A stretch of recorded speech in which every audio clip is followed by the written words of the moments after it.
From our studios here in Accra and around the world, good afternoon. Welcome to this Monday's edition of The Pulse here on Joy News, independent, fearless, and credible. And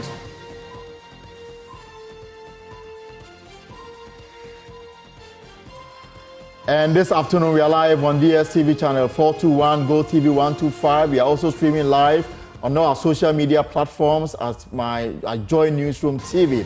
This afternoon on The Pulse, we explore the intricate interplay between faith, community, and progress as we put a spotlight on the role of the church in shaping national identity and fostering societal advancement. Stay as we engage Reverend Dr. Cyril Gershon Fayose, the General Secretary of the Christian Council of Ghana.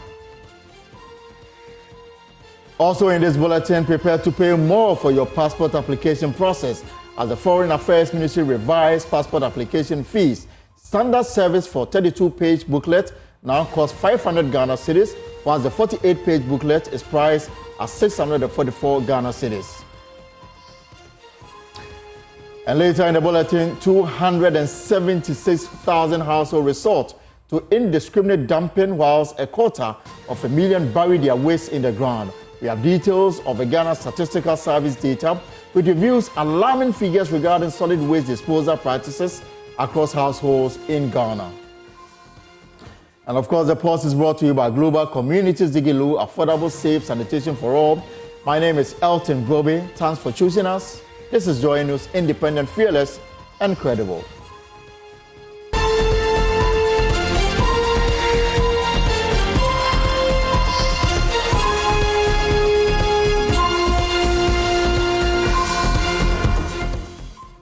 Right, so this is the Pulse here on Joy News, and we are starting off with a widely circulated memo originating from the Cocoa Board's Information System Department proposing the procurement of iPad keyboard for 15 board of directors, each costing 4,500 Ghana cedis. Now, Cocoa Board, in a statement released today, clarified that the proposed procurement was not sanctioned by the management, hence the Public Affairs Department did not procure the machines. On the screens now is a copy of that statement, and as it communicates the Cocoa Board issues regarding this particular matter, which has been a public domain for some time now. So what really is the backstory? Is the Cocoa Board going ahead to procure the keyboard at 4,500 Ghana cedis for the board of directors, and what kind of procurement method was employed in this regard? Joining me with more on this is the Public Affairs Manager of Cocoa Board, Fifi Buafo.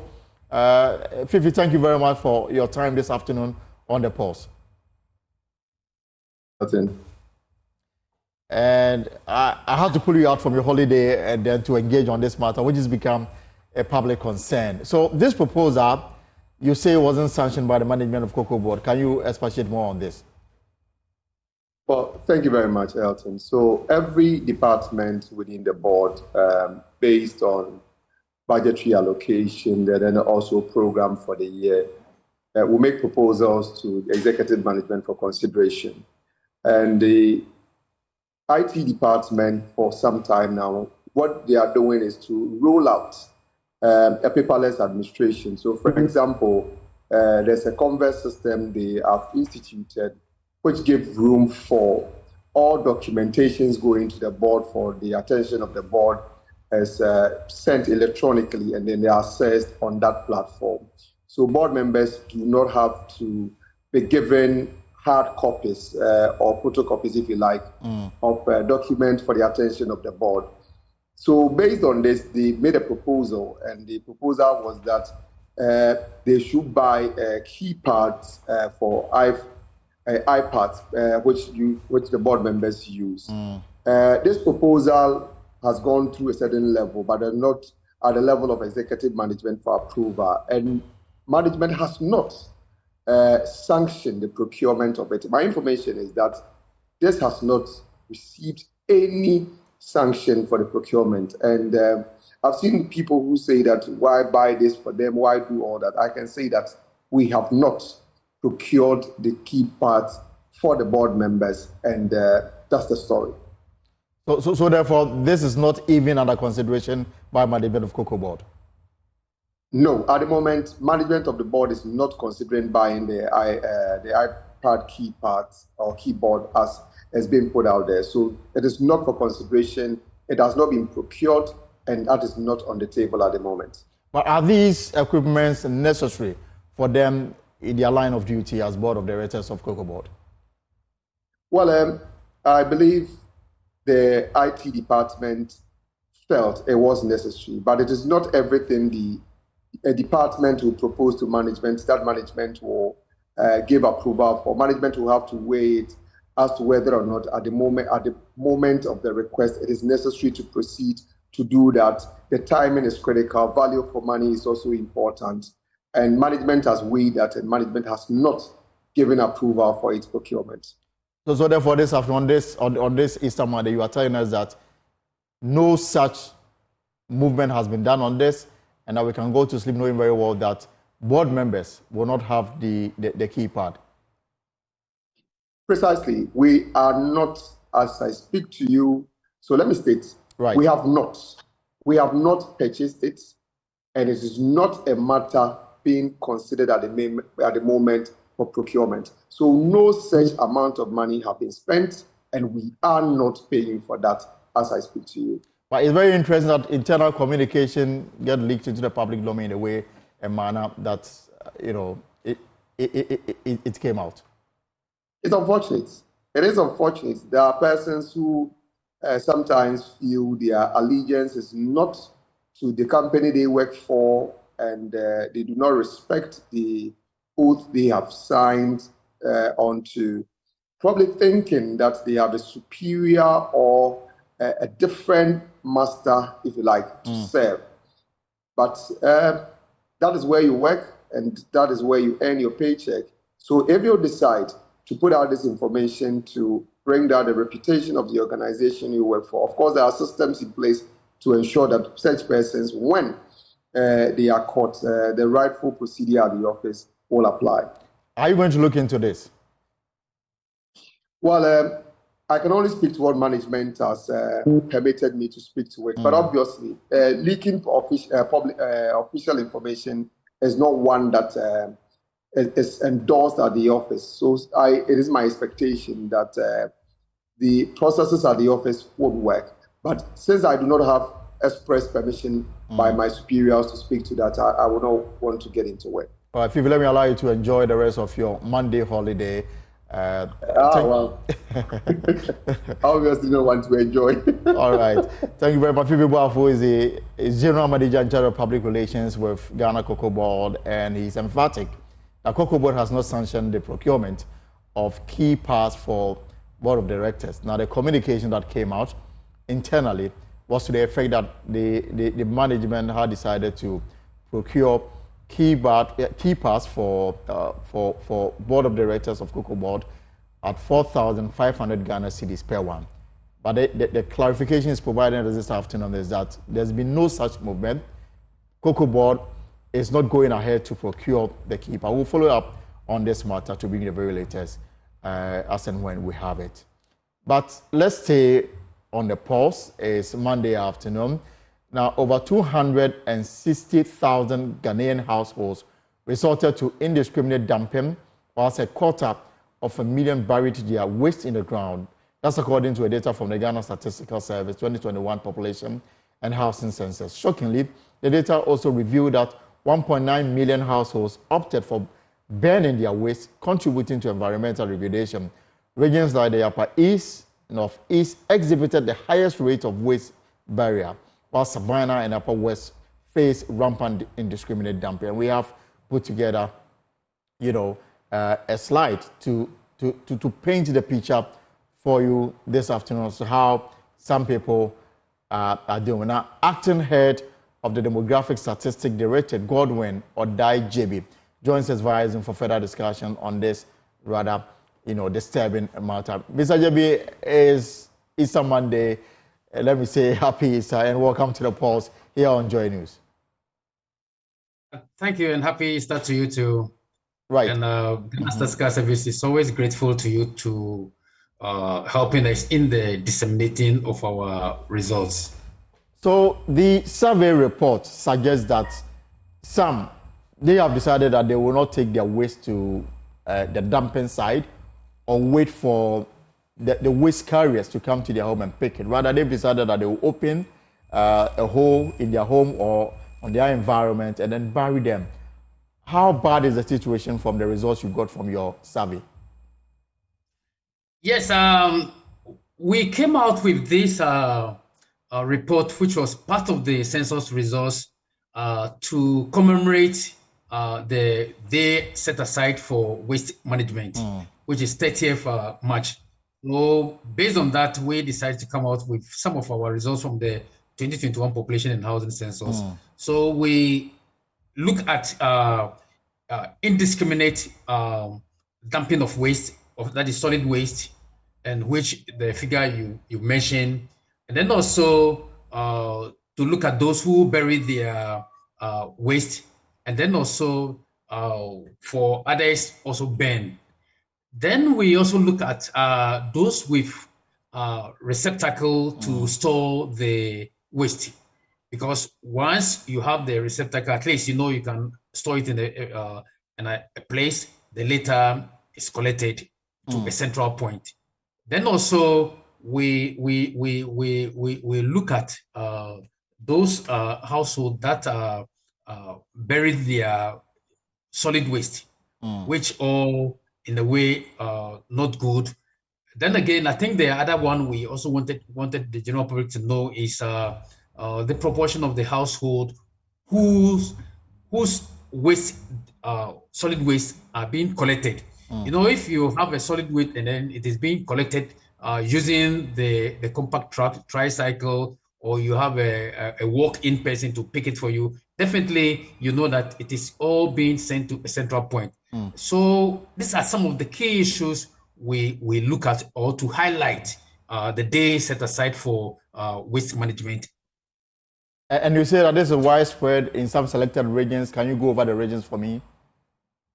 Yeah, so I think we when we look at the regional distribution, it is high in the Savannah region, which is when we put into percentage from 14.4%, with the followed by the Upper West region, which is 13.7%. So for them, they dump their waste indiscriminately. So dumping waste indiscriminately, meaning that anywhere you can dump your waste. Right. And then at the end of the day, they'll find their way in our gutters, and then the water bodies being contaminated or something of that sort. And what reason did they give for the indiscriminate dumping of their waste? In actual fact, though, the census did not go into details to assign reasons to that. But then, when we look at those whose waste is being collected, it's just a few. Yes, it's just a few that whose waste is being collected to a central point. So then we also need to look at those using the receptacle to store their waste. So these are key areas where players in the waste management industry can look at the use of the receptacle to store our waste, so that once we have a higher proportion of the household using the receptacle, meaning that yes, we are reducing the spreading of our solid waste in the community where we live. And I also do not know whether you establish whether it is because of financial difficulties that they are unable to allow the waste collectors to collect their waste, or they just don't come on time. No, the census didn't go into that. Okay. So apart from the Savannah, and then you say the Upper West region or the Upper East region? The Upper West. The Upper West region. So this was a nationwide survey, or just these selected regions? No, it's the census. Okay, this is the nationwide it's census, right? Which involves all the 16 regions. The 16 region. So yes. so these two regions came on top in terms of the indiscriminate, because I was under the impression that waste was a major challenge for only the urban areas like Greater Accra, the Ashanti region, and maybe Takoradi. But it looks like even the new regions are experiencing this. Yes. So it cut across all the regions, but then in terms of proportion, that is these two regions come up. And did you make any recommendation to policymakers in terms of dealing with this menace? Yeah, so that is why we know we were able to categorize the use of the receptacle so that the issue is to encourage more households to use the receptacle to store their waste. So if you look at the what is called the press release, which we came up, we look at the proportion of household using the receptacle, which is just about 35% or something of that sort, which is low. So all we need to do is to continue to highlight the use of the receptacle through education and campaigns, so that at the end of the day, we all move to the receptacle, and then we have our waste also being collected. And again, if you look at the type those whose waste being collected, areas like those using the truck, the tricycle, and all those things, you see that the tricycle is doing more because they are able to enter into our community and then pick the rubbish. So I think there should be a way to encourage the use of the tricycle and then other methods, so that the pollution will go down, the littering of the waste will also reduce. And then also the other matter is whether or not the census made a link between the health well-being of those who bury their waste in their compound. Did you go into that as well? No, we didn't go into that, but then we came out with a figure of the households who burn or who bury their solid waste. All right. Mr. Jerry, thank you very much for your time this afternoon and for sharing the outcome of this survey. This is the Pulse here on Joy. We also have environmentalist Awula Sewa. He is coordinator of Eco-Conscious Citizens, an NGO advocacy group. Thanks for joining us also via Zoom. So, Awula, so you've heard the survey report. Now, to the extent that people, they've adopted the strategy of burying their waste in their compound, and the statistical service, they try to provide reasons behind it. One that came out was the fact that waste collectors do not come on time. But I wanted to understand the impact of this on the environment and the health well-being of these individuals. All right, so let me again bring in Awula. So I'm asking, how harmful is waste barrier and burning to the environment, as we have been made to understand that this has become a major issue, especially in the Savannah and the Upper West region? Exactly, it is. And it's time that we all show a commitment to doing something about it. I believe what needs to happen is that we all need to have the receptacles, and it should be segregated. Plastics in one place, paper in another place, food waste somewhere else. And that would go a long way towards reducing the situation we have right now. So those who collect the rubbish, for example, Zoom Lion, there's no point into dumping all the rubbish into one place. It doesn't make any sense. In developed nations, you have the segregated rubbish from source. So you know where you put your plastics, you know where you put your batteries, you know where you put your shall I say, food waste, which can be used for compost and other things. You don't dump everything to one place. And also, we have said several times, even in our manifesto, that there needs to be a ban on single-use plastics. Look at the images you are showing. Most of the waste is plastic. In lots of African countries, Malawi, Kenya, Tanzania, to name a few, they have banned single-use, Rwanda, they have banned single-use plastics, which has gone a long way towards reducing the waste. Because where do they find themselves? They find themselves in our drains and aiding flooding and so on and so forth. When you are going shopping, it's your responsibility to take something with you for your rubbish. Otherwise, the supermarkets could sell what they call the bag for life, which is something that is biodegradable. And then you can put your shopping in it. There's no point in having plastic bags. So what they've done in Europe, for instance, in the UK, when you go to a supermarket and you want a plastic bag, you pay for it. And because of that, the use has gone down. People tend to go with their recyclable bags and put their shopping in it. Otherwise, you would pay to get a plastic bag. So you don't find plastic bags littering the place like we have in Ghana.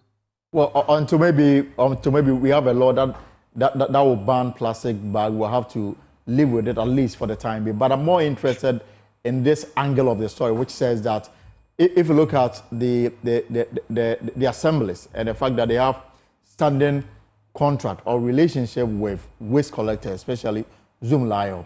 Here is the case that the administrator of the common fund even did that component before the Assembly's common fund get to them. So you assume that we shouldn't have issues with waste collection. Yet here is the case that to the extent that, they don't even come, leaving people the opportunity to do what we don't expect them to do. Well, until we get our act together, the situation you're talking about will continue. We say one thing and something else happens. You've rightly said it.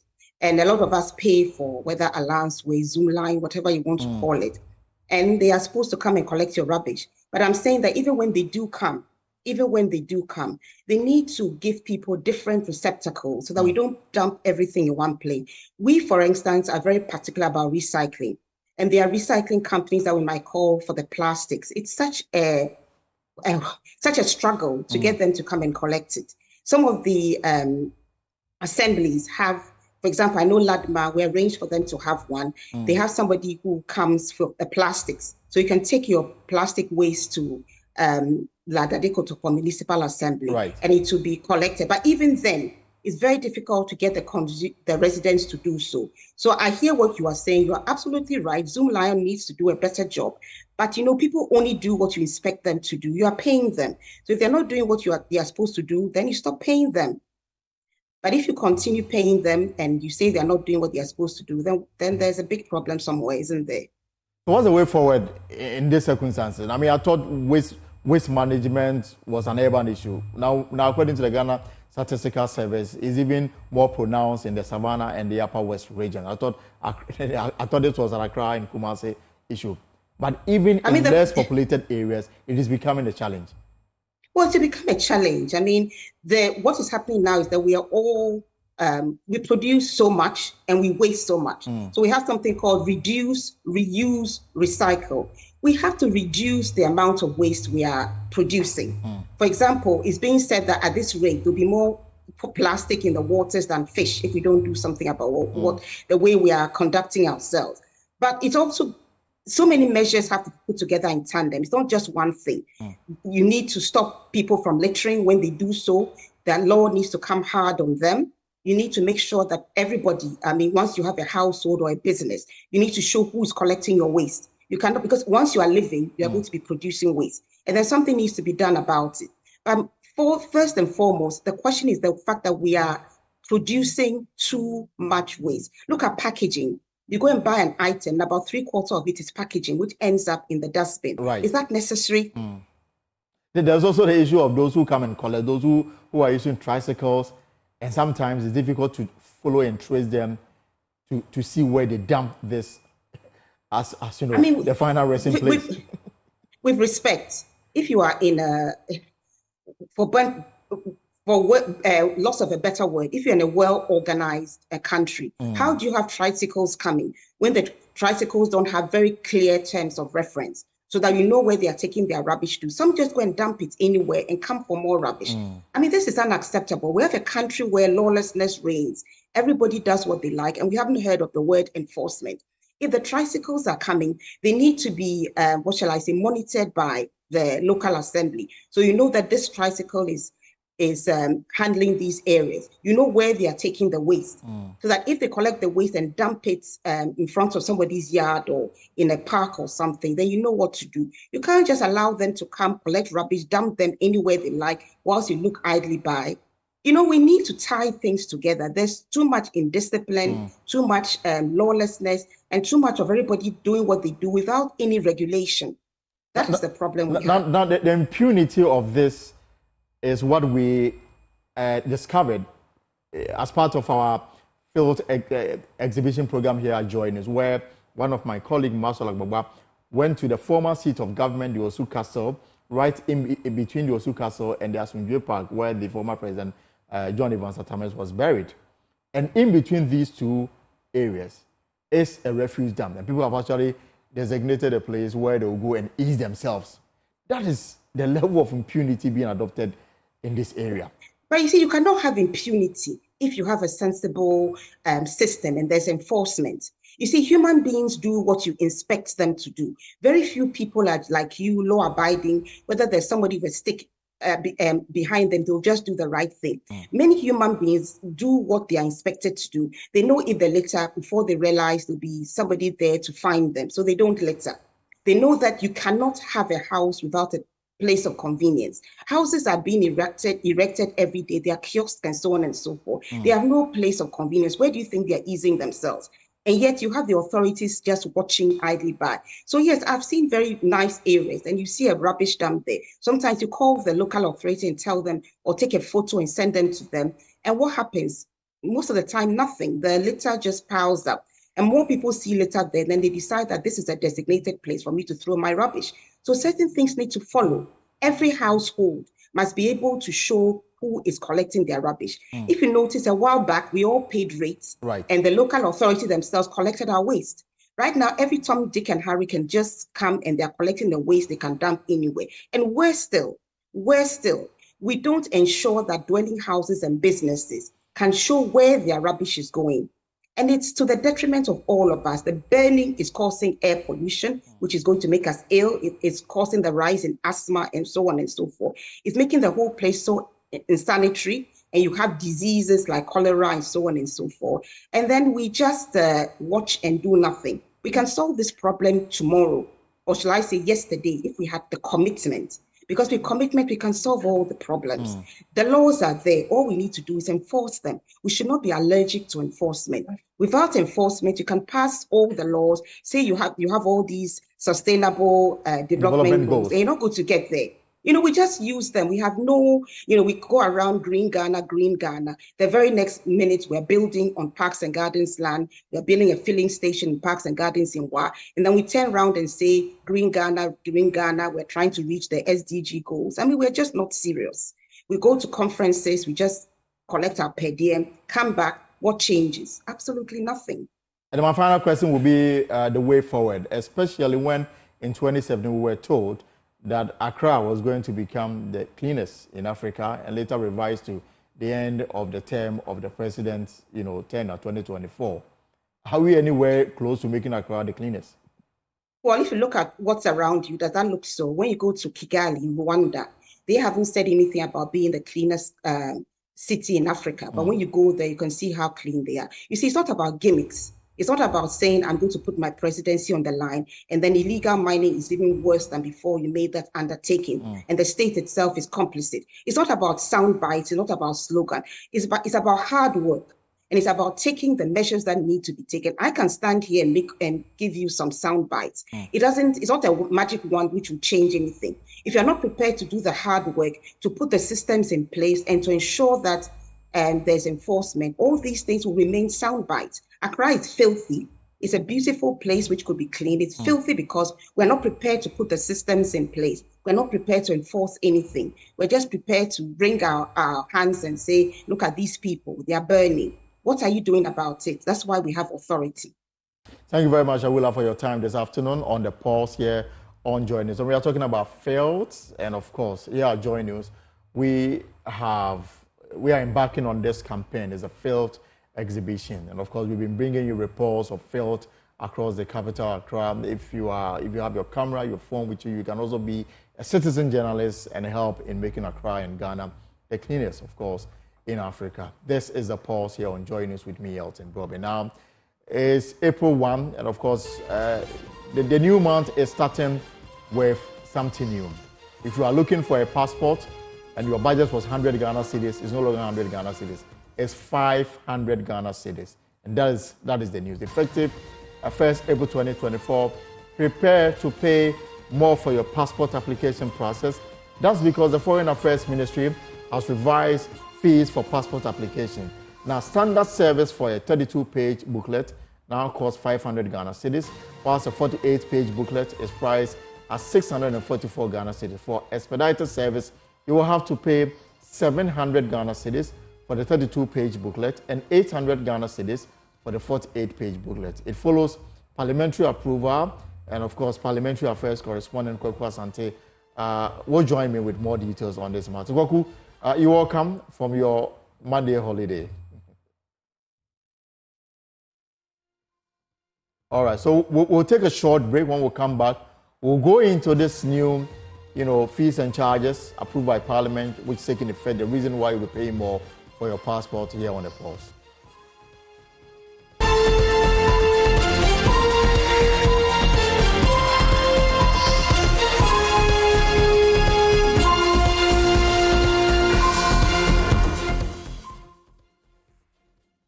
So you welcome back. Let's talk about passport, because it's a very important document to have, especially if you want to travel, and it's also another form of identification. Now, for some time now, we've been used to paying 100 Ghana cedis for passport. Now it is changing. It started today, this morning. Now you're going to pay more for your passport. That's because the Foreign Affairs Ministry has revised fees for passport application. Now, standard service for a 32-page booklet now will cost you 500 Ghana cedis, whilst a 48-page booklet will cost you 644 Ghana cedis. For expedited service, you will have to pay 700 Ghana cedis for the 32-page booklet and 800 Ghana cedis for the 48-page booklet. Now, it follows parliamentary approval. Parliamentary Affairs correspondent Kwaku Asante will join me, but on your screen right now is how much you paid for a standard application for a passport, 32-page, from 100 Ghana cedis to 500 Ghana cedis. For the 8-page, from 150 Ghana cedis to 644. That's 339% increment, and for the first one, 400% increment. That's what the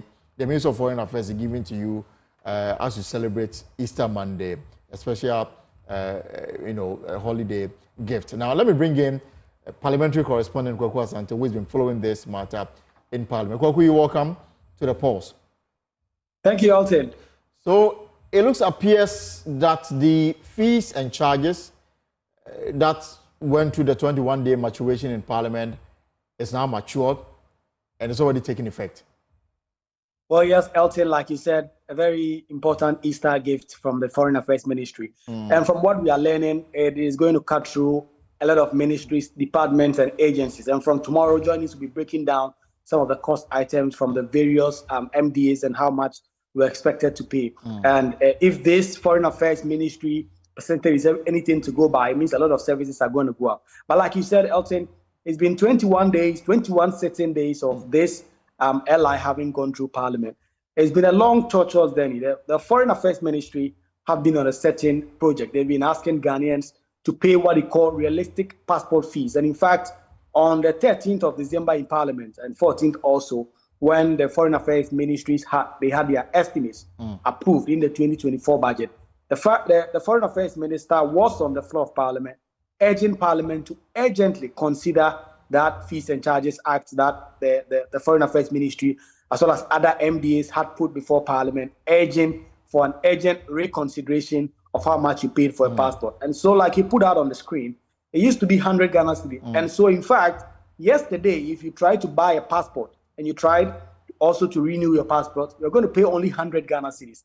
But as of this morning, 1st April, you're going to pay 500 Ghana cedis. And this is no April Fool, because Parliament has approved the Fees and Charges, the Miscellaneous Act, the regulation that empowers the various ministries, departments, and agencies as every year or every 2 years to actually, review or revise their prices that they charge for the various services of the MDAs. And so today we are focusing on the passport services. Like you see on your screen, 32 pages, which used to be 100 Ghana cedis for a normal application, is now 500. A 32-page expedited used to be 150. It is now 700 Ghana cedis. And so this has gone up significantly. And the subsidiary legislation committee in Parliament, which has been dealing with this, has actually confirmed that this has gone through the lawmaking process in the House in terms of how LIs, legislative instruments, become law, and is currently law. And my understanding is that same price will go for renewal of passports. So if you also renew your passport,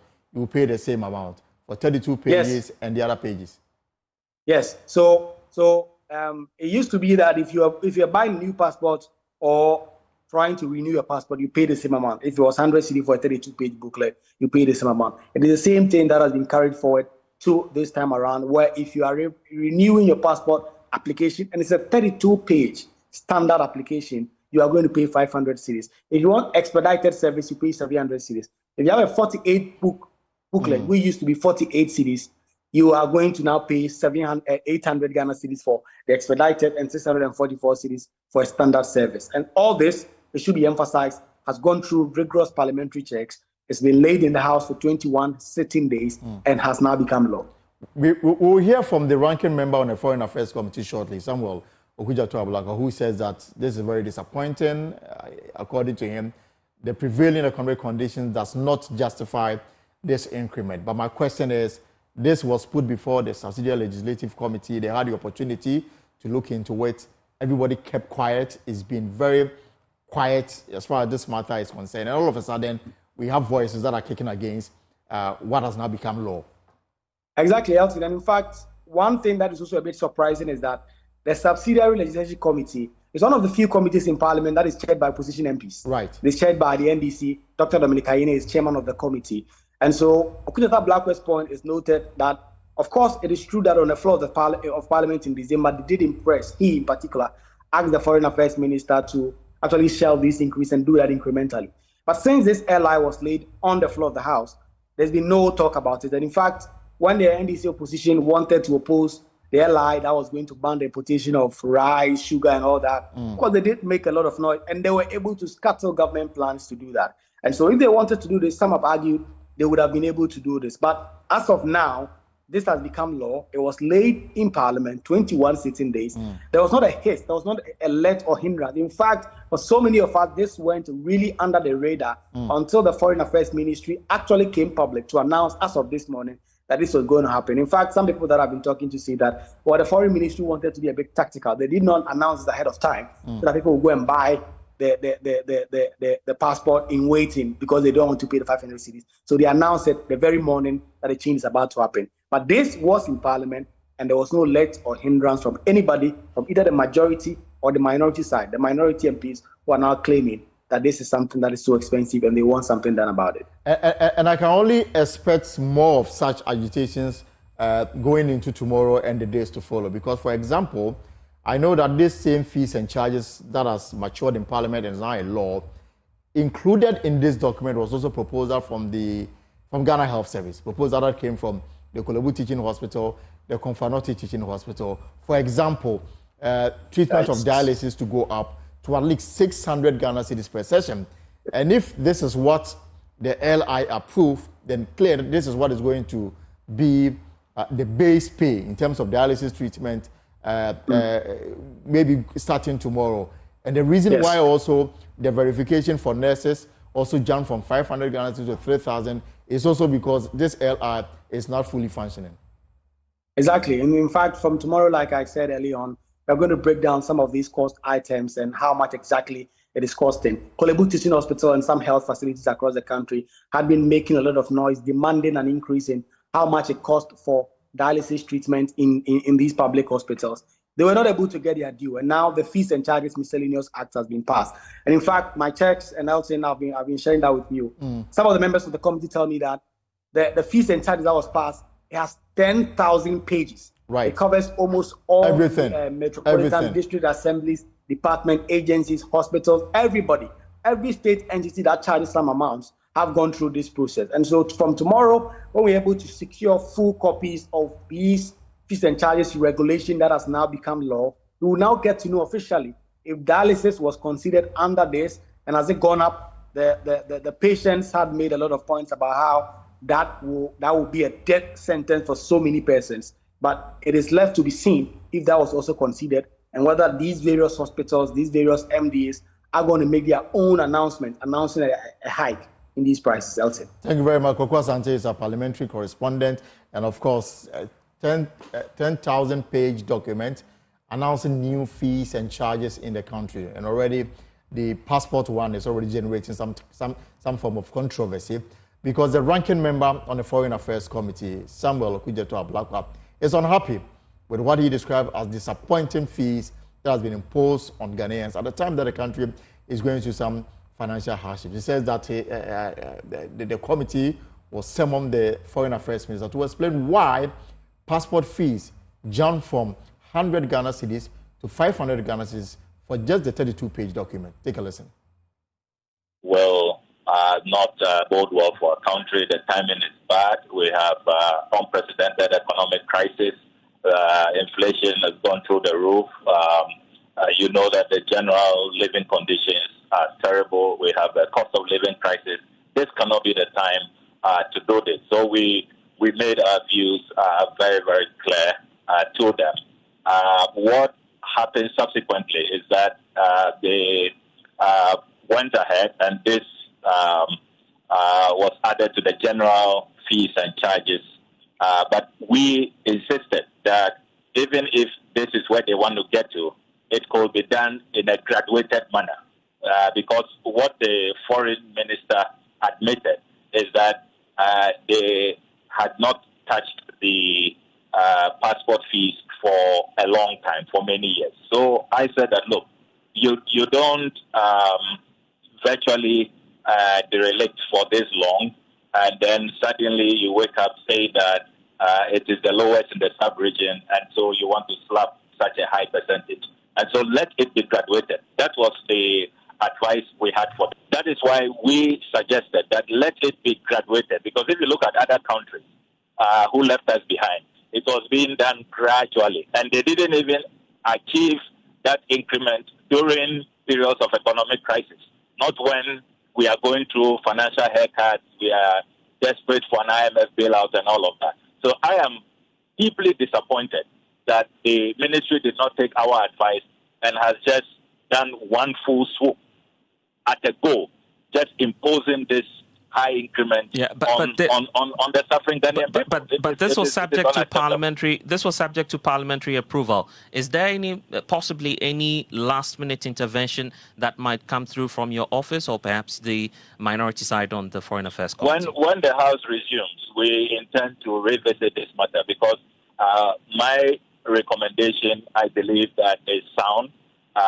Our committee was clear that it should not be done in one single swoop, and that it should be a graduated approach. So it's a matter we will revisit. We will summon the ministers and officials from the ministry and see what can be done, because this is really, really, really terrible, and it's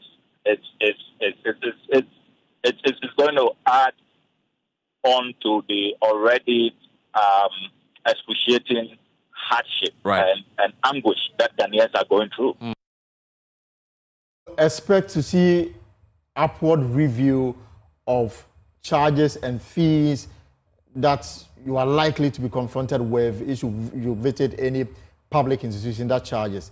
For example, we understand that the Kolebu Teaching Hospital, the Kofano Teaching Hospital, all proposed to the Ghana Health Service an upwards increment in the charges to assess dialysis treatments. And we do understand that the Ghana Health Service, also through the Ministry of Health, made representation to Parliament. We also do understand that, for example, the nurses' verification fees that jumped from 500 Ghana cedis to 3,000 Ghana cedis was as a result of the proposal that was made to Parliament regarding the fees and charges. So every sector of the economy, a 10,000-page document. Tomorrow, we're going to go through them for you. So if you are paying 1 Ghana cedis for a service today, you are likely to pay more tomorrow starting. And that is the news that we have for you as we celebrate your holiday here in Ghana. There is a new fees and charges that went to 21 days maturation in Parliament. The LI matured and is now law. So if you should walk into any public institution and they say that the charges that you were paying yesterday is now this, you don't have to fight over the attendant. That is the new law. And tomorrow we're going to have more time to deal with it. But price is risen. And of course, as Christians around the world celebrate Easter, we would like to explore the intricate interplay between faith, community, and progress. Here on The Pulse, we put the spotlight on the role of the church in shaping national identity and fostering societal advancement. Now, Dr. Cyril Gershon Fayose, the General Secretary of the Christian Council of Ghana, is my guest as we get right into that conversation shortly after first the erratic power supply in the country continues to be a source of worry. And the church has not been left out of the impact of the outages. Some eminent members of the clergy have been speaking on the matter on the probe with MFAPAO. Not been very good for us, not just even the churches and activities, but even in our homes and our businesses and our offices. It's not been the best. But we have also not received the best of explanations as to what is happening. And we can't just point to one particular thing that is telling us that this is the situation. And I keep saying, and as when I'm asked, I tell them that I think the authorities should come out very clear on it. If it is some challenge they have, then they come out with the load shedding schedules for us. So we know that this is it. At this point, there will be no light. So if I have to get a genset or have to make further arrangements somewhere, then I put in those measures. Rather than say that there's nothing, then you go ahead and all in the middle of an activity, the lights just go off. And as a church, it puts you off. And it takes time to also come back and all of these. And sometimes we should also understand that it is not just for the people gathered in there. These days, because of media, we are live to other people outside and all over. So we are all concerned. Right, so let's have this conversation this afternoon. Dr. Cyril Gation Files is the General Secretary of the Christian Council of Ghana, joins me via phone as we put a spotlight on the role of the church in shaping national identity and fostering societal advancement. Doctor, you're welcome to the pulse here on Joy News. Thank you very much. And with regards to, and happy start to your listeners and viewers. All right. So I mean, we are still in the Easter celebration. Today is Monday, the day recognized the day that Jesus Christ ascended to heaven. Yeah. I mean, the blood and the significance of it still relevant today? Yes, very relevant today. The essence of the Easter story is Jesus was reconciling the world, the created world, creation to the Creator. So the message of Easter essentially is reconciliation and living in peace and harmony. And I think that is extremely relevant today, even as we march towards the forthcoming general elections, presidential and parliamentary in December 7th of this year. What we need is absolute peace.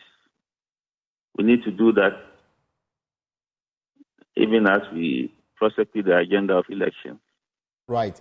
We'll talk more on the elections, the role of the church, and what you expect of the political leadership, the electorates, of course, and of course, the referee, in this instance, the Electoral Commission. But before I brought you in, we heard some of your colleagues in the members of the clergy also demanding the release of a timetable so that people can plan their lives as uncertainty remains regarding electricity supply in the country. I don't know whether you share in the same concern. Oh, completely. When you have a schedule, then you can plan your life according to the schedule. So if you know your lights are going to be off on a particular day, even if you have to straighten your clothes before work, you straighten them the day before. So that's what scheduling will do. And I don't know why it is becoming so difficult to just let us know when our lights are going to go off. The fact is that the lights are going off. We are experiencing them every day in our houses, in our bedrooms. Sometimes you just walk into your room and the light goes off and it becomes even impossible to sleep because the weather has been very, very extremely hot these last few weeks. So letting us know will also help us prepare for such occasions. And so I completely agree with my colleagues. All right. And I mean, we don't live in a perfect world. We understand if there's a problem with our facilities, our infrastructure, when it comes to energy and so on. But if it's creating a problem, you just have to explain to us, and we are human beings, we are understanding beings, and we are going to be able to cope with it. But tell us something. Don't keep us in the dark. And for the Christian Council as a body, have you asked questions and have you been given any reason why? We have not really had an opportunity to discuss it as a body. So what I'm saying now to you is I believe the general sentiment of most of the heads of churches and organizations of the Christian body. In fact, one of the people you just played back is the head of the Methodist Church, who is a member of the Christian Council. Right. So I think that's the general sentiment. We have not really sat down to actually discuss it and issue a statement to any particular organization or to the nation as a whole. All right. Now, let's focus the discussion on the church and the state. 2024, the biggest national assignment is the conduct of the general elections in December. And already preparations are under. The Electoral Commission, they've announced the timetable towards the 2024 election. How keenly is the Christian Council watching this? And what will be, in terms of your own roadmap to ensure a peaceful conduct of the polls, what are you doing to ensure that it is done? One of the things that the Christian Council had done over the years, especially in this fourth Republican Democratic dispensation, is we have done voter education and election monitoring. So every year we work with organizations like Okudzeto and others to be present at every polling station to monitor the election. So we are going to do that again this year. We also do a lot of voter education among our constituents, in our churches, and most of our pastors talk about it, that it is important for us to exercise our franchise when it comes to this. And also not to just vote along certain lines, but to be critical of the issues and vote accordingly. So that will also be done. And every year, every election year too, we set up what we call the Eminent Persons Group, who address issues that come up as we march towards the election. So, yes, we are observing keenly, and it's our prayer that there will be a peaceful conduct of the elections and the process towards elections before, during, and after the election. And of course, the role of the Electoral Commission becomes very critical in terms of ensuring a free, fair, and transparent process. What is your call to the EC? My call to the EC is that it must be free, fair, and transparent. I'm happy that very recently they have settled their differences with political parties. IPAC is back on board, and I believe they have decided not to do certain things that at some point they were thinking of doing. All of that is very, very helpful towards a free, fair election. So whatever they are going to do, they must be very transparent about it, and the parties must be on board. And in fact, the entire nation must be on board. If there are a number of people in the nation or a sector of the nation saying that we don't like something about what the EC is doing, it doesn't augur very well for the election. So We know it's a tough assignment, and we encourage them to do their very best, but they must be as fair and free and transparent as possible. And 30 years of sustained constitutional rule in the country, will you say that we've learned lessons from elections from 1992 up until now, and for that reason, we should be hopeful of a better outcome in 2024? Yes, I think so. I'm very, very optimistic and very positive. We have improved from election to election.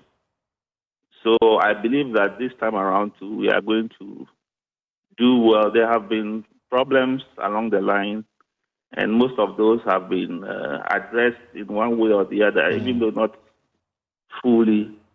For instance, one of the key problems that we've had over the years, over the last elections, is the election petition issues. Right. And how the judiciary resolved that in time so that we can go on with our lives. It is my prayer that this time around we will not even get there. The whole process will be so transparent, will be so fair to all concerned. There will be no transmission problems and so on, that there will be no need to even petition in the first place. But in the event that the court will have to decide the outcome of the elections, what will be your proposal in terms of speedily resolving the legal challenge that may arise? Yes, I think regarding the presidential election, there has been some agreement or understanding as to how long the process should take. That is very helpful. And I believe we are trying to put that together also for the parliamentary elections, so that we don't have a situation where someone is elected or not elected, and the judicial recourse takes almost 4 years before there is a settlement. And by the time there's a settlement, the time is up for another election. So yes, I think the judiciary should play its role when there should be a reason to petition, and do it speedily. And then the other matter is about the actors in the political arena. And already we are beginning to see the temperature rise. I mean, over the weekend, the MPP, the NDC, all of them, they pitched camp in the eastern region town of Kwahu. And we've heard comments from there. One party saying that we will not hand over. Another party says that be a man and don't hand over. And we'll see what will happen. As you watch these comments and the influence it will have on the voters and the general temperature of the country, what posture will the council, the Christian Council adopt? And will you call out, name and shame individuals that you may deem their conduct unacceptable? Exactly so. Those are the key words. Name and shame those who do the wrong things, who incite violence in the media, who say things like, we are not going to hand over, because that is essentially against the entire democratic process. We go to the polls to allow the people to elect their leaders. And once the people speak, who are you to say that you are not going to accept it? So we should call out those people who come in public and say things like that. And I know a number of organizations who are working on such persons to make sure that they don't make such comments. Sometimes they make them out of a partisan zeal for their parties, but it can be dangerous, as you rightly pointed out. So we must discourage it as much as possible. And then, if someone says it, he must be called out. I know some of the media organizations and regulators, like the Media Foundation for West Africa and others, are monitoring very closely statements that the political parties and other political actors make on our airwaves and in public, and call them out, and where necessary, name and shame them. Is it possible that we'll get to a stage where the Christian community, with over 70% of the Ghanaian population will take a position and say that because of the conduct of this presidential candidate, we are urging our followers not to vote for this party. Are we likely to get to that point one day? I don't think so. The councils like the Christian Council of Ghana and other Christian ecumenical bodies, our role essentially is to create the enabling environment for there to be fairness and transparency and eventually peace that will lead to development in our dear nation, Ghana. So if a presidential candidate should, or a parliamentary candidate should say something that is untoward, I mean, we should call the person out and name and shame, as you have said. But we shouldn't, as a whole body, say that we are not going to vote for one person or the other because of A, B, C. Because this is not about religion. This is about how well we do what we say we are going to do. All right. Two key national issues, then I'll let you go so that you can go and then spend more time with your family as we observe this national holiday. First issue is about, it's still related to the elections anyway. When the IMF managing director was in town last month, one of the things she said was the fact that even though COVID and then the invasion of Ukraine may be a factor responsible for the state of the Ghanaian economy, she will also not rule out the level of expenditure that went into 2020, especially in the lead up to the national elections. As we head towards 2024, and the fact that our economy is not in good footing, what do you expect of government in terms of spending and meeting the aspirations of people, and also ensuring that they stay within budgetary limits? My expectation is that government will stay within budgetary limits. That has always been our expectation. But at the end of every election year, we realize that the expenditure had gone overboard. I'm not sure how the councils, like the Christian Council of Ghana, can really control that. Because before we even know that they have overspent, or they are overspending, they have overspent already.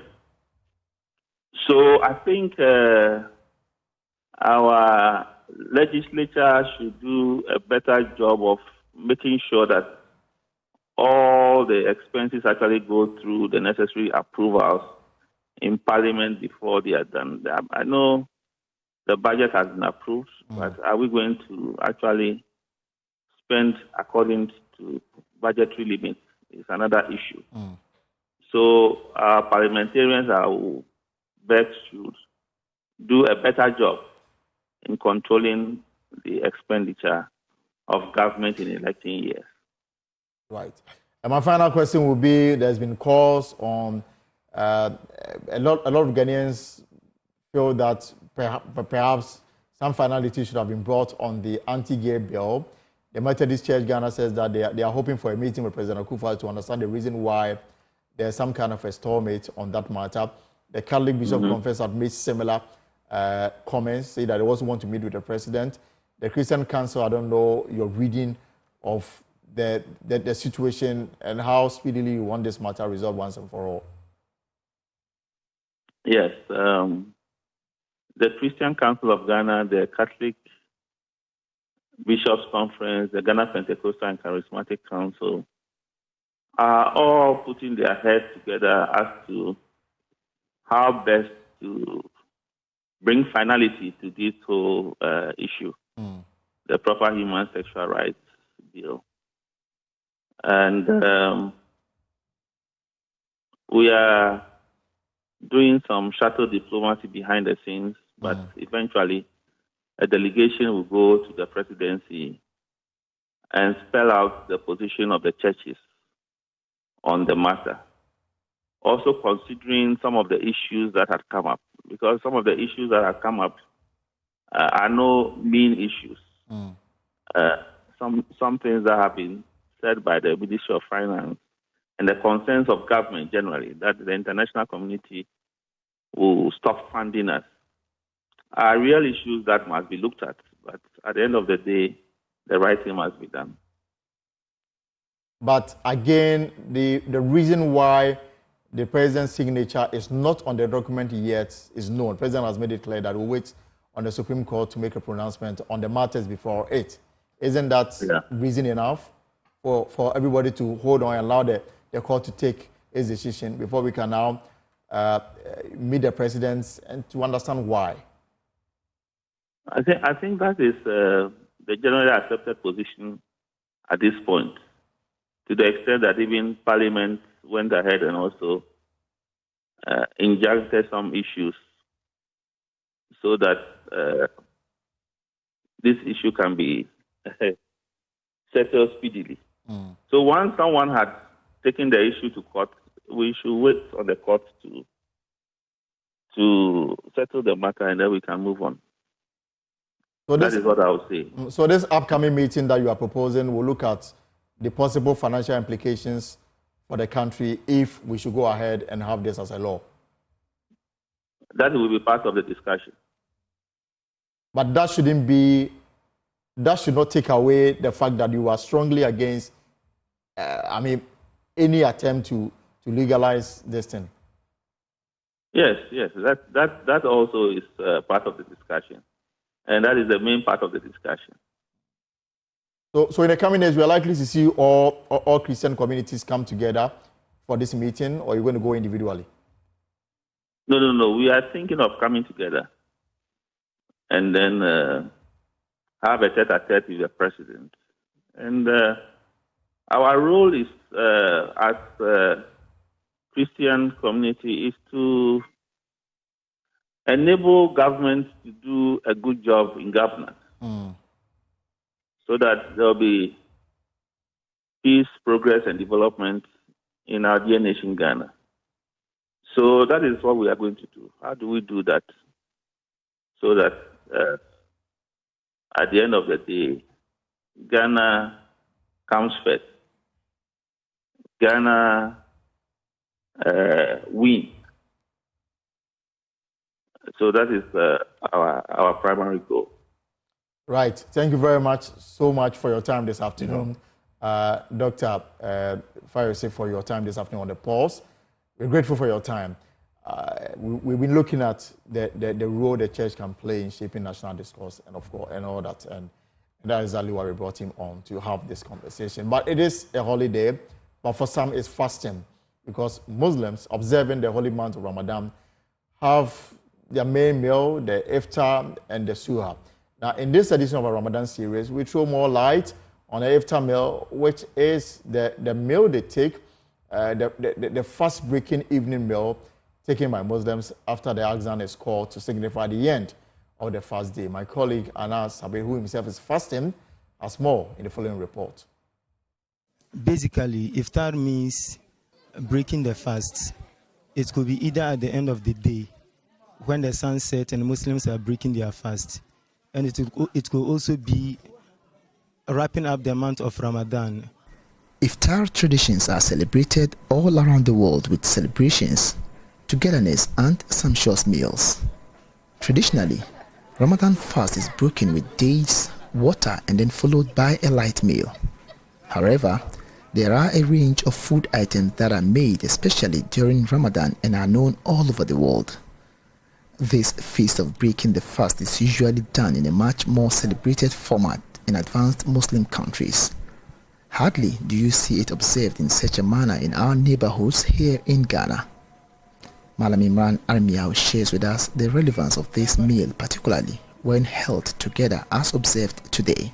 When we come together in people to observe the iftar, it's more or less like a means of socializing, getting into contact with one another, the feeling.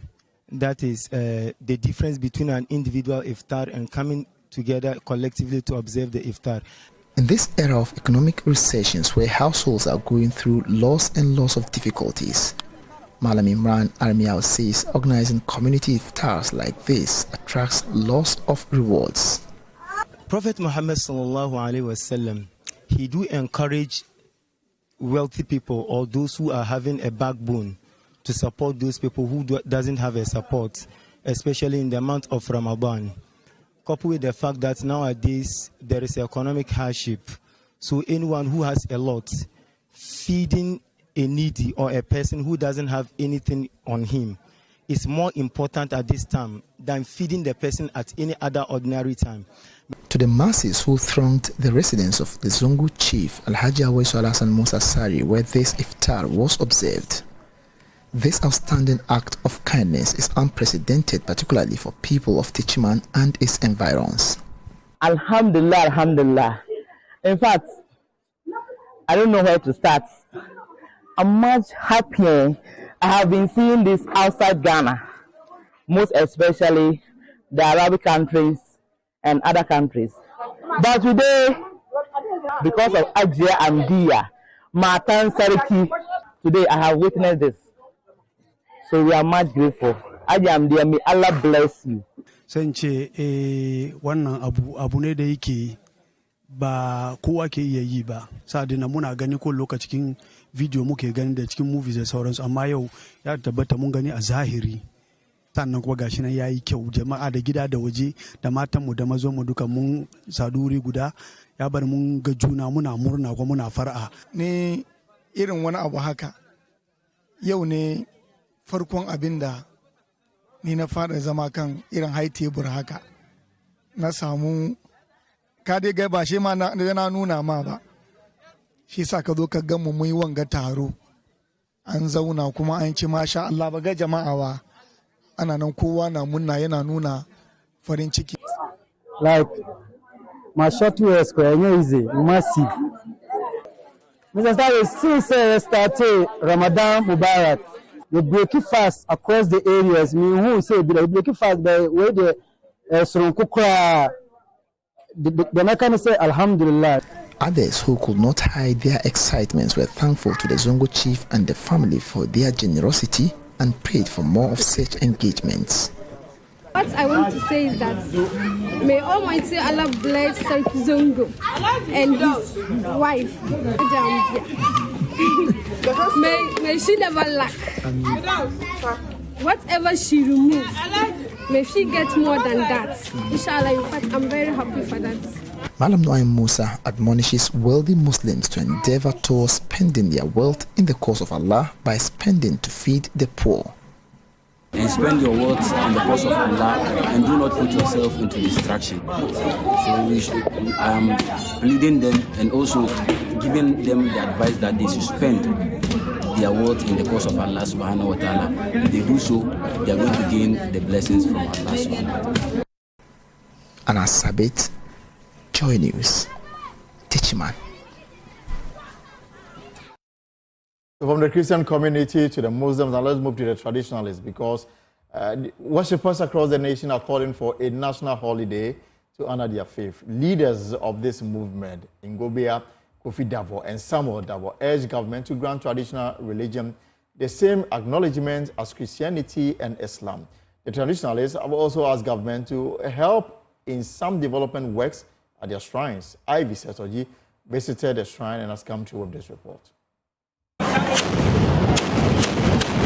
At the forefront of this campaign is Ngobia Kofi Davo, a prominent figure in the traditionalist community and a leader at the Okudzeto Shrine in Dagbamate.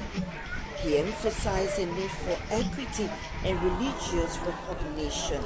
He says the traditional worshippers contribute to the rich tapestry of this nation's beliefs, and it is only just that they are granted the same respect and celebration as other religions. The shrine is our ancestor God from our ancestors. We believe in him. If you are with this shrine, you shouldn't do any bad thing. You should go by the rules. You shouldn't steal. You shouldn't cheat. You have to speak the truth and love another. No stealing in this community. We believe in it. If they they can listen to our plea that they should give us one day as holiday for these are our traditional people, like the Muslims and the Christians, who all enjoy, because freedom of association, we think we are being denied from our right. They should at least give us one day as a holiday. Supporting this call for inclusivity is Samuel Davo, another influential leader and secretary to the Okudzeto Ablakwa Shrine. He stressed the cultural significance of traditional religions, highlighting the deep-rooted history and values. As has been for Christians and Muslims, it is time government set aside a day as a holiday for traditional religion. He said this last year. We can say with reasons that the neglect of traditional religion by the authorities is the cause of the high level of all sorts of crimes and social vices in our dear country. Nugogba Kofi Davo, again in an interview with the media at the commissioning of a canteen for the school children in Dagbamate, also asked government to help fix the deplorable road from Dagbamate to Akachi, while also asking for the self-funded vocational school yet to be completed to be equipped with the necessary tools for the promotion of technical and vocational education in the area. The appeals we are making appeal day in, day out, but no response. Even the common road from Akachi to this place, if you travel on it, you see how we are suffering. So we don't know what to do again. If really government want to help somebody, the one who is helping himself should be helped. You see, some people will sit down applying for government and they will build for them. We are doing it ourselves. Rather to help us and do something, they will not do it. So this one, take it up, because we are putting up some building now for hairdressers and these tailors, so that the needy girls will not be going astray. They can go there and learn their trade free. The shrine will sponsor those people. So by next year, we hope we'll finish it. If the government can give us machines and the dryers to put into the room, that one alone, I think if they hear this, they should help us. Okudzeto Ablakwa Shrine is the heart of the village. It is where members go for spiritual and physical healing and to receive protection from evil influences. It has a very active program of Sunday worship, daily pledges and vows. It is celebrated through major festivals at Easter and at the end of October. Traditional drumming and dance are a big part of shrine rituals. I visit Joy News, Dagbamate. Now let's move to your election headquarters, because the running mate of the National Democratic Congress in the 2024 elections, Professor J. Nano Opoku-Agyeman, has cautioned against discrimination and belittling of the abilities of others. Speaking at the 50th anniversary launch of the Ghana Adventist Choir Union, Professor Opoku-Agyeman said it will take their collective harmonization to drive national development and sustainable peace. Precious Semabo has more. The 50th anniversary launch of the Ghana Adventist Choir Union was on the theme, Reaching the World Through Sacred Music.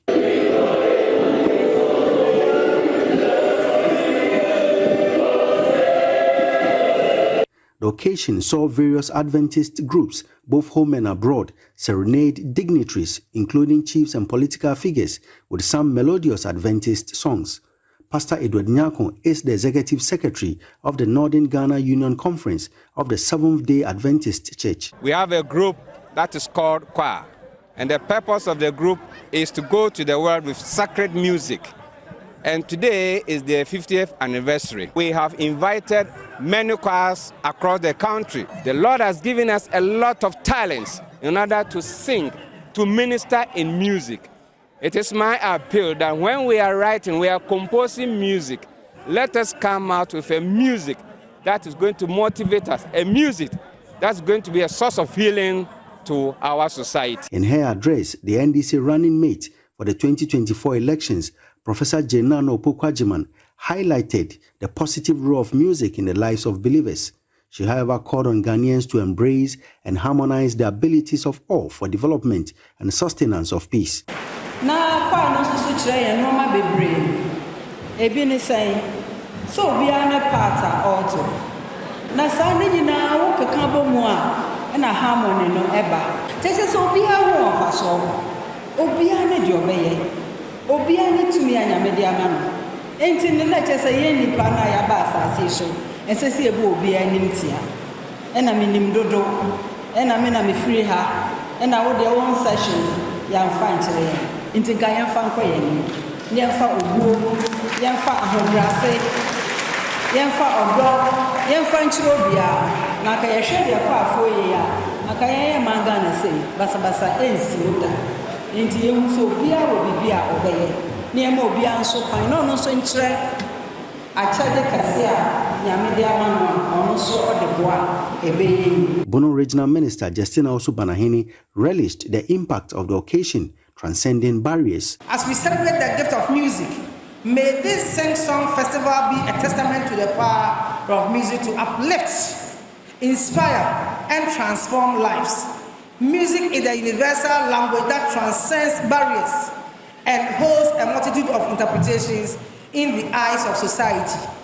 Some see music merely as a business venture, others see a pathway to fame, and yet others view it as a tool for projecting themselves to higher authority or promoting tourism. Precious Semevo, Joy News, Sunyai. And the chairperson of the National Commission for Civic Education, Ms. Kathleen Adi, has cautioned politicians to desist from campaigns based on ethnicity and religion as it may threaten the peace of the country. Speaking at the dialogue organized by her outfit on preventing and countering violence, extremism, at WA, Ms. Adi emphasized the external threat facing Ghana due to instability in neighboring West African sub-regions, urging political parties to prioritize tolerance and refrain from ethnic and religious campaigns that could undermine national peace. Joy News, Upper West Regional Correspondent Rafiq Salam has more. The National Commission for Civic Education, NCCE, convened a critical dialogue as part of efforts to address potential threats of violent extremism and terrorism during the forthcoming election under the European Union-sponsored project codenamed Prevention Containing Violence Extremism, PBCE, in Ghana.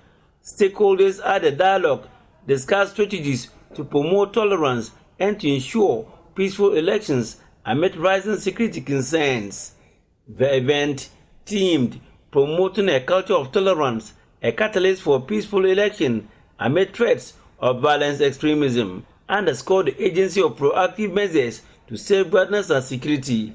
Chairperson of the NCCE, Ms. Catherine Adi, warned that this year's election is peculiar due to the external threats facing the West African sub-region. This election year is peculiar due to this external threats we face, and today we want to make the point that this election year, more than ever, we need to foster a culture of tolerance so that violent extremists and other malign forces do not take advantage of our vulnerability stemming from intense political campaign. She cautioned politicians to desist from campaign based on ethnicity and religion as it may threaten the peace of the country. Ethnicity-based campaigns whereby political actors will say, because I'm from this place and you are also from this place, I deserve your vote. Or I am the one that you should vote for. Or I'm your natural ally because I come from where you come from. The threat that we face, the actors who represent that threat, always look for divisions amongst people where they can insert themselves, amplify differences, amplify disagreements, and take advantage of that to disrupt states. So religious intolerance is another avenue for people to promote general intolerance and therefore create deeper divisions and therefore make us more vulnerable as a country. The dialogue featured a thought-provoking panel discussion which featured persons from varied backgrounds. Daniel Osebonsu from the National Security, Dr. Tobias Shire from AZD Yobets, and Abu Dukoui Al-Hassan from CAPEX. When we touch on issues of violent extremism, radicalization, terrorism, sometimes we make a very difficult notion by stating that there is a coming anarchy. There's something coming from somewhere. But I'm sorry, I have to disappoint you. The threat is already within. We are already dealing with the threat. It's with us. Normally, we talk about media sensationalism, but the one point we normally miss is the point about giving unequal access to actors in the political space. For one day, you are a journalist. Today, if you interview me from party A and you don't interview my colleague from party B, you are engaged in an expeditionary action. Within this context of discussion, I would say that even if you are intentionally using your political power to intentionally exclude any individual from accessing state resources, you are a terrorist.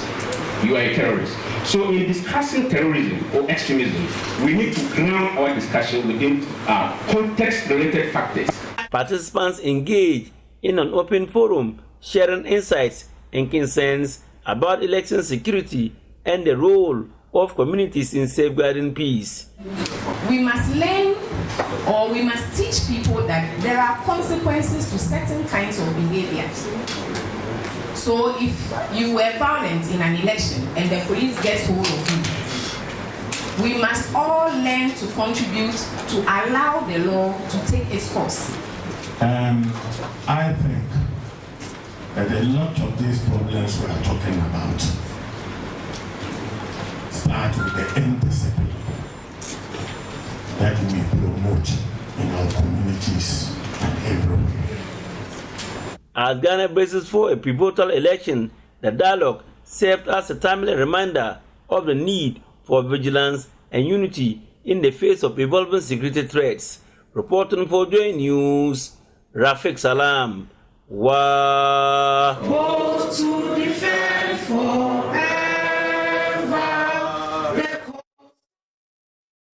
And of course, as we wrap up on the Easter holidays, let me take you next to Kowu, where the 2024 paragliding Easter Festival has been exciting. Now, this annual event has long been a spectacle, drawing adventurers from around the globe. However, this year's festival held a special significance as a young indigenous took to the skies for the first time as a solo pilot, alongside an international gathering of thrill seekers. My colleague Jacqueline Ansmayeboa has more in this report from Kowu. For years, the paragliding Easter Festival in Kowu has captivated the hearts of adventurers, but this year marks a milestone in its history. Among the daring pilots soaring through the skies is Isaac Mensah, a 21-year-old from Kowu, making his debut flying solo. I'm feeling very excited and very happy right now. Yeah, it was really good, and then indeed, I was very scared at the moment, but then the moment I took off, everything was very slow, and then I'm really happy. I'm very, very excited. I'm wishing to do it again and many, many, many more. Isaac's journey from the hills of Kowu to the clouds above is a testament to the spirit of determination and passion that defines this festival. Yeah, I have been a pilot assistant since 2010 up to date. Wow, that's a long time. That's like 14 years. Yeah. And how did you always wanted to do this? Yeah, sure. I always wanted to do that, so I keep on pushing much pressure and then keeping training, keeping updates with them, learning much, and then going to the beach, doing inflation and stuff. It's a lot. You're the first indigent from here because we've never had anyone coming from Kowu to be a pilot. How do you feel about that? Yeah, I feel very proud because this is my home, and then I really wanted to, put it up so that people will go and believe that, yeah, we can make it, because a lot of people used to say Ghanaians couldn't make it. From distant lands across the globe, Thrill seekers have also converged in Kwu to experience the thrill of paragliding. Voices from different countries share their reasons for traveling thousands of miles for this unique experience. I feel good. I'm very glad to fly. Yes, it's the first time for me. How are you feeling about that? Excited. You're not scared at all? No, not at all. Some of us are scared, like for the height. No, not at all. Okay, but this is your first time in Africa? Yes. And Ghana, what made you choose Ghana? Because I have a son-in-law, and he wanted to show us the land and the country and the family. Yes. But so far, you've been here for a couple of hours. How do you see the place? The place is very nice. The sun is shining. The weather is good, and I feel good. But we didn't see a lot of Ghana. You haven't seen. Oh, okay, but are you expecting to see other places before you leave? Yes. I'm excited. It looks fun. It looks fun. Yeah. You're not scared of it? No, I'm not. Great scenery, I guess, and like, I don't know, a nice view. The nature is amazing, like so green, so windy, the weather is super nice. Yeah. Are you coming back next year for the Easter? Yeah. As the festivities in Kwu unfolds and the skies come alive with color, one thing is clear. The spirit of adventure knows no bound, uniting people from all corners of the world. For Joy News, I am Jacqueline Ansuma Yeboah. And of course, with a display of indigenous culture and heritage, the chiefs and people of Peki traditional area in the South Dai district of the Volta region celebrated the annual Sufitiame festival. The festival was to commemorate the sacrifice of the forebearers who fought in wars to secure the present settlement and celebrate the bravery of the Pekis. Joining Fred Kwame Asari witnessed the festival and has come to with this report. The Asafoetudada Festival observed during Easter festivities served as a platform for homecoming, where natives in other parts of Ghana and the diaspora traveled home to make merry with their families. On Easter Saturday, warlords of the division of the Peki traditional area lead their warriors to prepare the streets to perform special rites to signify the beginning of the Asafoetudada Festival. The young and old participate in the route march to pay homage to their ancestors who represented Peki in wars during the pre-colonial and colonial days. The Pekis were known for their warfare and bravery in defending their settlements. History has it that both men and women joined forces to defend their territories. Every year, we gather as community and we give this gun salute to our heroes. We do it community by community because you have individuals from the various communities who have gone to fight for Peki to survive. This is very significant because, as the saying goes, that a nation that does not honor its heroes is not worth dying for. We do this so that we can say thank you to our heroes. After the route march, the paramount chief of Peki traditional area, the Grand Okudzeto the 12th, leads all divisions together at the Deba grounds to perform final rites of the Asafoetudada festival. He performs a ceremonial gun salute to show gratitude to the ancestors for the sacrifices.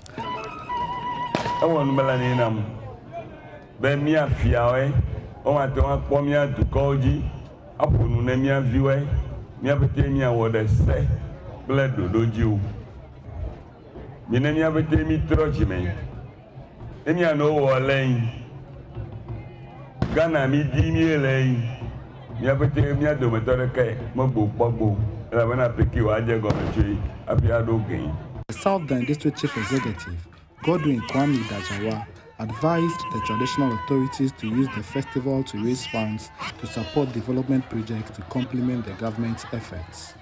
Peki in particular have witnessed massive development in terms of road construction, in terms of hospital donations and hospital block building and school buildings. So the people have witnessed massive development. Even the portion of Eastern Corridor Road, which passes through the district, has already been completed. Deba was climached with the firing of muskets by the various divisions to exhibit their army, bravery and readiness to defend the land. Fred Kwame Asari, Joy News, Peki.